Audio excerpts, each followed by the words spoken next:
इस नए गहरे विश्लेषण में स्वागत है। शुक्रिया मुझे यहाँ बुलाने के लिए। आज का जो विषय है ना, वो कुछ ऐसा है जो सीधे हमारी जड़ों से जुड़ता है। बिल्कुल। हम सब अक्सर इस बात पर विचार करते हैं कि हमारा अस्तित्व असल में कहाँ से शुरू हुआ, हमारा सबसे पहला रिश्ता कैसा था, और वो रिश्ता कितना गहरा था। हाँ, एग्जैक्टली।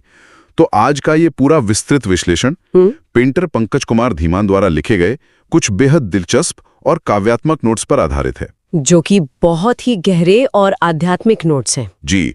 और आज हमारा मुख्य मिशन ये समझना है कि कैसे भगवान विष्णु और ब्रह्मा जी की जो अत्यंत प्राचीन पौराणिक कथा है, वो एक माँ और गर्भ में पल रहे बच्चे के बीच के जैविक और यानी बायोलॉजिकल रिश्ते से, हाँ, बायोलॉजिकल रिश्ते से एकदम सटीक रूप से मेल खाती है। मतलब ये सिर्फ एक कहानी भर नहीं है, इसके पीछे आधुनिक चिकित्सा विज्ञान का एक बहुत ही ठोस ढांचा मौजूद है। देखिए, इस चर्चा की सबसे खास बात यही है कि ये केवल कोई भावुकता वाली बात नहीं है। सेलुलर बायोलॉजी और हार्मोनल साइंस के आज के जो अत्याधुनिक शोध हैं, वो इस प्राचीन आध्यात्मिक तुलना की पूरी तरह से पुष्टि करते हैं। अक्सर तो यही माना जाता है कि विज्ञान और आध्यात्मिकता बिल्कुल अलग-अलग रास्तों पर चलते हैं। बिल्कुल, लेकिन इन नोट्स का विश्लेषण करने पर यह साफ हो जाता है कि दोनों एक ही गंतव्य तक पहुंच रहे हैं। प्राचीन रूपक और आज के आधुनिक वैज्ञानिक मापदंड दोनों यहाँ एक साथ खड़े नजर आते हैं। चलिए इसके हर पहलू को खोलकर समझते हैं। सबसे पहले उस पौराणिक कथा की तस्वीर बनाते हैं जिसका जिक्र पंकज कुमार धीमान जी ने किया है। हाँ, वो क्षीरसागर वाली कथा। जी। हिंदू मान्यताओं के अनुसार भगवान विष्णु क्षीरसागर में शांत अवस्था में लेटे हैं और उनकी नाभि से एक विशाल और बेहद सुंदर कमल का फूल निकलता है, और उस कमल पर ब्रह्मा जी विराजमान है। बिल्कुल, उस कमल के फूल पर ब्रह्मा जी बैठे हैं और वहीं से इस पूरे ब्रह्मांड की रचना की प्रक्रिया शुरू होती है। ये ऊर्जा के एक परम स्रोत से नई सृष्टि के जन्म का बहुत ही विजुअल और शक्तिशाली प्रतीक है। और अब अगर इस आध्यात्मिक तस्वीर को एक माँ के गर्भ की कार्यप्रणाली के साथ रखकर देखा जाए, तो आप दोनों के बीच की समानताएं सच में हैरान करने वाली हैं। जीव विज्ञान के नजरिए से देखने पर तो ये पौराणिक कथा गर्भावस्था का एक बहुत ही सटीक वैज्ञानिक रूपक बन जाती है। वो कैसे? कथा में जो वो कमल है ना, जहाँ से सृष्टि और जीवन का प्रवाह हो रहा है, उसे आधुनिक चिकित्सा विज्ञान माँ का प्लेसेंटा कहता है। प्लेसेंटा मतलब वो आधारभूत अंग जो गर्भ में एक नए जीवन के निर्माण के लिए जरूरी हर चीज का प्रबंधन करता है। और जिस तरह ब्रह्मा जी उस कमल से जुड़े हुए हैं, ठीक उसी तरह एक शिशु अपनी माँ के प्लेसेंटा से एक बहुत ही जटिल संरचना के माध्यम से जुड़ा रहता है। उस रचना को हम नाल कहते हैं, या अंग्रेजी में अम्बिलिकल कॉर्ड। बिल्कुल। नोट्स में इस नाल को लेकर जो वैज्ञानिक तथ्य दिए गए हैं, वो हमारी साधारण समझ से बहुत आगे जाते हैं। हाँ, क्योंकि आमतौर पर तो इसे सिर्फ मांस का एक धागा मान लिया जाता है। सही कहा, लेकिन गहराई में जाने पर पता चलता है कि ये 3 अलग-अलग रास्तों वाला एक पूरा जीवनदायिनी हाईवे है, जिसमें रक्त वाहिकाएं होती हैं। हाँ, इसमें 2 धमनियां यानी आर्टरीज होती हैं और एक शिरा यानी वेन होती है। इसे एक बेहद व्यस्त और 24 घंटे चलने वाले हाईवे की तरह समझा जा सकता है। एकदम सही। इसी हाईवे के जरिए माँ के शरीर से ऑक्सीजन, ग्लूकोज, जरूरी अमीनो एसिड, विटामिन्स और बीमारियों से लड़ने वाले एंटीबॉडीज लगातार शिशु के शरीर में जाते रहते हैं। और वही दूसरी तरफ शिशु के शरीर का जो वेस्ट मटेरियल है, वो भी इसी रास्ते से वापस आता है ताकि उसे शरीर से बाहर निकाला जा सके। ये सच में जीवन का एक अथक और 2 तरफा प्रवाह है। और इस जीवनदायिनी हाईवे की भूमिका केवल गर्भ के 9 महीनों तक सीमित नहीं रहती। हाँ, जन्म के बाद की बात। जन्म के बाद जब इस नाल को काटा जाता है तो शिशु की तरफ का हिस्सा कुछ दिनों बाद सूखकर गिर जाता है, और उसके बाद शरीर पर जो निशान स्थायी रूप से रह जाता है, जिसे हम नाभि या नेवल कहते हैं, वो कोई मामूली शारीरिक संरचना नहीं है। वो जीवन के पहले सबसे बुनियादी और सबसे गहरे शारीरिक संबंध की एक अमिट याद है। मतलब नाभि ये दर्शाती है कि अस्तित्व की शुरुआत में कोई भी अपनी माँ से अलग नहीं था। बिल्कुल, सभी उसी एक स्रोत का हिस्सा थे। विष्णु जी की नाभि से शुरू हुई सृष्टि की कथा और इस जैविक सच्चाई के बीच का ये जुड़ाव सच में बहुत गहरा अर्थ रखता है। यहाँ बात बहुत ही रोचक हो जाती है, क्योंकि शारीरिक पोषण का ये हाईवे तो समझ आता है, लेकिन नोट से एक और चौंकाने वाली बात सामने आती है, भावनाओं के आदान प्रदान की बात। हाँ, ये हाईवे सिर्फ ऑक्सीजन और विटामिन्स का नहीं है, बल्कि भावनाओं के आदान प्रदान का भी एक बहुत बड़ा रास्ता है। अक्सर ये मान लिया जाता है कि शिशु गर्भ में बाहरी दुनिया से पूरी तरह कटा हुआ है। लेकिन असल में माँ जो कुछ भी महसूस करती है वो सीधा उस बच्चे के विकास को प्रभावित कर रहा होता है। बिल्कुल, अगर माँ खुश है तो वो खुशी सिर्फ उस तक सीमित नहीं रहती। तो ये काम कैसे करता है बायोलॉजिकल लेवल पर? भावनाओं का ये रासायनिक राजमार्ग बहुत ही सूक्ष्म तरीके से काम करता है।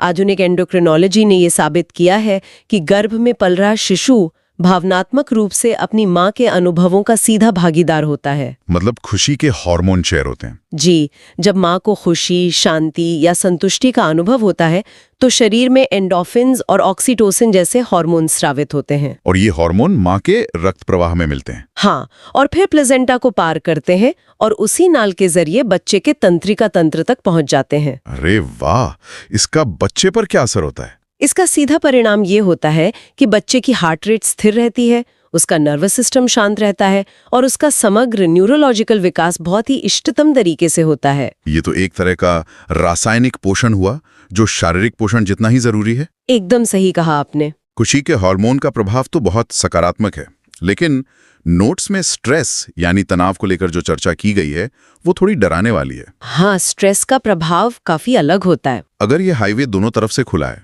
तो इसका मतलब है कि माँ का दुख या तनाव भी उसी तरह बच्चे तक पहुंच सकता है। पहुंचता है। शरीर में तनाव के दौरान कोर्टिसोल नाम का स्ट्रेस हार्मोन बनता है। तो अगर ये कोर्टिसोल भी उसी गति से बच्चे तक पहुंचने लगे तो ये उसके छोटे से शरीर के लिए बहुत खतरनाक हो सकता है। बिल्कुल हो सकता है, लेकिन निश्चित रूप से प्रकृति ने इस स्थिति से निपटने के लिए एक बहुत ही कमाल की प्रणाली बनाई है। कैसा फिल्टर? प्रकृति का सुरक्षा तंत्र यहाँ बहुत अद्भुत है। प्लेसेंटा सिर्फ एक पाइपलाइन नहीं है, बल्कि एक स्मार्ट फिल्टर की तरह भी काम करता है। मतलब वो कुछ चीजों को रोकता है। हाँ, प्लेसेंटा में 11 बीटा HSD2 नाम का एक विशेष एंजाइम मौजूद होता है। 11 बीटा HSD2। जी, ये एंजाइम एक तरह से गेटकीपर या आणविक गार्ड की भूमिका निभाता है। जब माँ के शरीर में कोर्टिसोल का स्तर बढ़ता है तो ये एंजाइम सक्रिय हो जाता है और उस स्ट्रेस हार्मोन को निष्क्रिय कर देता है। काफी हद तक रोक देता है बच्चे तक पहुंचने से। इस तरह दैनिक जीवन का जो सामान्य या क्षणिक तनाव है वो बच्चे को कोई भारी नुकसान नहीं पहुंचा पाता। ये तो प्रकृति की एक बेहतरीन इंजीनियरिंग है, लेकिन रिसर्च के आंकड़े बताते हैं कि इस सुरक्षा तंत्र की भी अपनी सीमाएं हैं। हाँ, लंबी अवधि के तनाव के मामले में। नोट्स में 2010 की डेविस, 2016 की एंडरसन और हॉबलैंड की रिसर्च का बहुत ही विस्तार से जिक्र है। इन अध्ययनों में शोधकर्ताओं ने ये जानने की कोशिश की कि जब तनाव की स्थिति बहुत लंबी होती है तब ये फिल्टर कैसे काम करता है। और परिणाम क्या निकले? परिणाम बताते हैं कि अगर तनाव केवल कुछ पल का नहीं है बल्कि ये बहुत लंबे समय तक बना रहता है, मान लीजिए महीनों तक लगातार अत्यधिक तनाव या डिप्रेशन रहता है, तो ये 11 बीटा HSD2 एंजाइम अंततः हार मान लेता है और उस स्थिति के परिणाम बहुत ही दूरगामी होते हैं। एंजाइम की दीवार टूट जाती है। बिल्कुल। इन शोधों ने विस्तार से बताया है कि लगातार तनाव के कारण एंजाइम की सुरक्षा दीवार कमजोर पड़ जाती है। जब ऐसा होता है तो कोर्टिसोल की भारी मात्रा बिना किसी रुकावट के बच्चे के शरीर में प्रवेश करने लगती है। और वो बच्चे के विकास को कैसे प्रभावित करता है? जब कोर्टिसोल लगातार एक विकासशील भ्रूण तक पहुंचता है तो वो उसके मस्तिष्क के उस हिस्से के आर्किटेक्चर को बदल देता है जो भविष्य में तनाव को नियंत्रित करने वाला है। इसे स्ट्रेस रिस्पॉन्स सिस्टम का प्रोग्राम होना कहते हैं ना? जी, अत्यधिक कोर्टिसोल के संपर्क में आने के कारण जन्म के बाद और बड़े होने पर उस व्यक्ति में एंग्जाइटी यानी घबराहट की प्रवृत्ति अधिक हो सकती है। उसे ध्यान केंद्रित करने में समस्या आ सकती है या अपनी तीव्र भावनाओं को नियंत्रित करने में, जिसे इमोशनल रेगुलेशन कहते हैं, मुश्किल हो सकती है। ये इस बात का स्पष्ट वैज्ञानिक प्रमाण है कि मानसिक स्वास्थ्य का निर्माण जन्म के बाद शुरू नहीं होता, बल्कि इसकी नींव गर्भ के भीतर उसी रासायनिक हाईवे पर रखी जा रही होती है। एकदम सही। ये जानकारी ये स्पष्ट करती है कि शारीरिक नाल को जन्म के समय भले ही काट दिया जाते हो,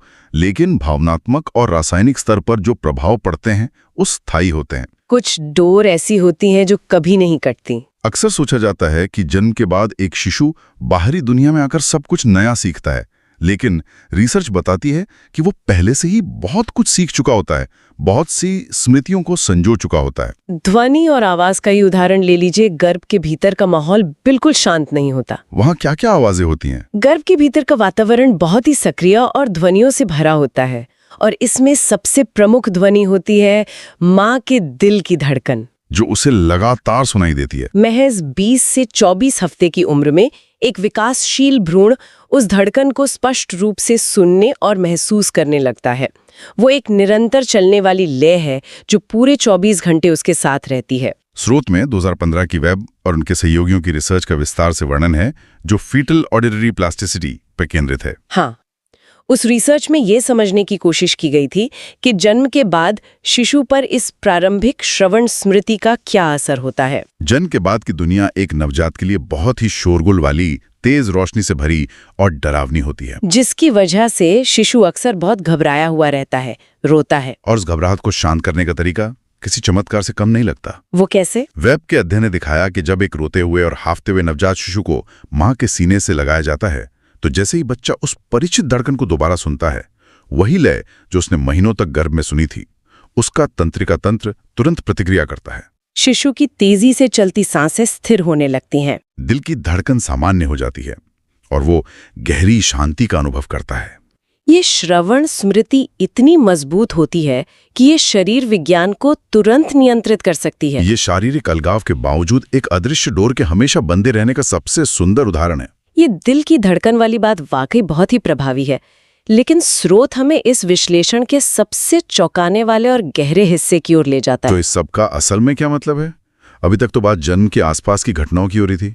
जीव विज्ञान का एक ऐसा क्षेत्र है जो ये साबित करता है कि एक माँ और बच्चे का रिश्ता कोशिकाओं के स्तर पर यानी सेल्यूलर स्तर पर आजीवन जुड़ा रहता है। सेल्यूलर स्तर पर? हाँ, इस वैज्ञानिक घटना को फीटल मटर्नल माइक्रोकेमेरिज्म का नाम दिया गया है और ये जीव विज्ञान के सबसे बड़े रहस्यों में से एक है। माइक्रोकेमेरिज्म वाकई एक ऐसा विषय जो साइंस फिक्शन जैसा लगता है, लेकिन ये पूरी तरह से एक जैविक सच्चाई है। बिल्कुल। स्रोत में 2025 की कॉर्ड ब्लड रजिस्ट्री की जिन स्टडीज का हवाला दिया गया है वो बताती हैं कि गर्भावस्था के दौरान सिर्फ पोषक तत्वों या हार्मोन का ही लेन देन नहीं होता, बल्कि कोशिकाओं का भी भौतिक रूप से आदान प्रदान होता है। बच्चे के शरीर की कुछ कोशिकाएं प्लेसेंटा की सीमा को पार करके रक्त प्रवाह के जरिए मां के शरीर में प्रवेश कर जाती हैं, और उसी तरह मां के शरीर की कुछ कोशिकाएं बच्चे के शरीर में आ जाती हैं। और ये आदान प्रदान कोई अस्थायी चीज नहीं है। नहीं, 2025 के इन अध्ययनों ने ये साबित कर दिया है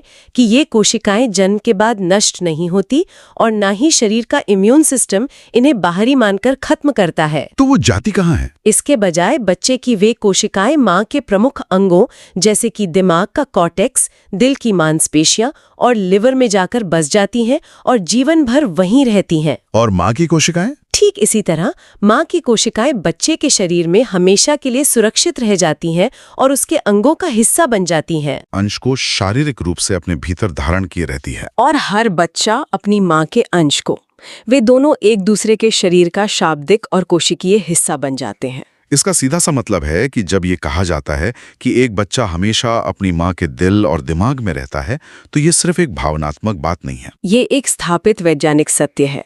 बच्चे की कोशिकाएं सचमुच मां के दिमाग में मौजूद हैं और उसके दिल में उसके साथ धड़क रही हैं। इसके साथ ही स्रोत में 2025 की एक और रिसर्च का जिक्र है जो फीटल मूवमेंट्स यानी गर्भ में बच्चे की हलचल और उसके भविष्य के संबंधों पर प्रकाश डालती है। उस 2025 की रिसर्च ने भ्रूण की सक्रियता और भावनात्मक लगाव के बीच के संबंध का बहुत गहराई से अध्ययन किया। उसमें क्या पाया गया? उसमें पाया गया कि जो भ्रूण गर्भ के भीतर अधिक सक्रिय होते हैं, जो ज्यादा हलचल करते हैं, उनका अपनी मां के साथ जो मैटरनल फेटल अटैचमेंट होता है वो बहुत अधिक मजबूत पाया जाता है। ये शोध प्रमाणित करता है कि लगाव और रिश्ते का निर्माण जन्म के बाद पहली बार देखने या छूने से शुरू नहीं होता। इसकी शुरुआत गर्भ के भीतर ही बहुत गहरे स्तर पर हो चुकी होती है। शारीरिक नाल के कटने के बाद भी हार्मोनल प्रभाव, ध्वनि की स्मृतियां और अब जैसा कि स्पष्ट हो चुका है, सेल्यूलर स्तर का वो जुड़ाव कभी नहीं कटता। यहाँ जो बात सबसे ज्यादा आकर्षक है वो ये है कि कैसे विज्ञान और आध्यात्मिकता दोनों बिल्कुल एक ही सत्य की ओर इशारा करते हैं। सही बात है। विज्ञान के दृष्टिकोण से देखा जाए तो यह गर्भनाल और प्लेसेंटा भौतिक जीवन का स्रोत है।